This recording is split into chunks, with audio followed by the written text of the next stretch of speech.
মাননীয় প্রধান উপদেষ্টা আমাদেরকে আমন্ত্রণ জানিয়েছিলেন। আমরা ইতিমধ্যে নামগুলো ঘোষণা করেছি, আমরা 4 জন এসেছিলাম। তবে আমাদেরকে আলোচনার বিষয়বস্তু আগে জানানো হয়নি। দেশের রাজনীতিতে চলমান অস্থিরতার মাঝে প্রধান উপদেষ্টা ডক্টর মোহাম্মদ ইউনূস একের পর এক বৈঠক করছেন দেশের গুরুত্বপূর্ণ রাজনৈতিক দলের সঙ্গে। শনিবার সন্ধ্যায় যমুনা ভবনে একসঙ্গে বসেছিলেন বিএনপি, জামাত এবং জাতীয় নাগরিক পার্টি এনসিপি নেতারা।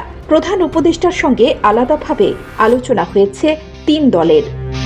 আসো আমরা এক হই যে আমাদের ভিন্নমত প্রকাশ করার অবকাশ আছে, সুযোগ আছে। বৈঠকে বিএনপির পক্ষ থেকে দাবি জানানো হয়েছে ডিসেম্বরের মধ্যেই জাতীয় নির্বাচন, দ্রুত নির্বাচনী রোডম্যাপ ঘোষণা, বিতর্কিত উপদেষ্টাদের বাদ দিয়ে উপদেষ্টা পরিষদ পুনর্গঠন।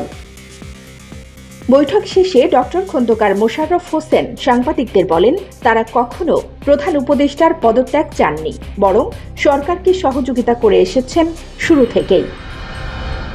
এদিকে জামাত চেয়েছে নির্বাচনের নির্দিষ্ট সময়সীমা এবং সংস্কার ও বিচার কার্যক্রমের দৃশ্যমান অগ্রগতি। তাদের মতে সংস্কার ছাড়া নির্বাচন হলে জনগণের প্রত্যাশা পূরণ হবে না। বৈঠক শেষে জামাত আমির বলেন, দেশটা সবার, কোনো পার্টি নয়, সরকার যেন সবার হয় এই প্রত্যাশাই তারা করে।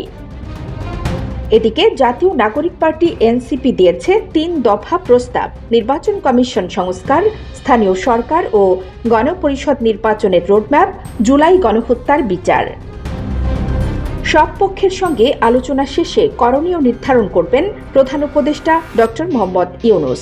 নির্বাচনের ঘণ্টার ধ্বনি শোনা যাচ্ছে, কিন্তু সংকটের সমাধান আসবে আলোচনায়, নাকি আরও গভীরে যাবে রাজনৈতিক অচলাবস্থা?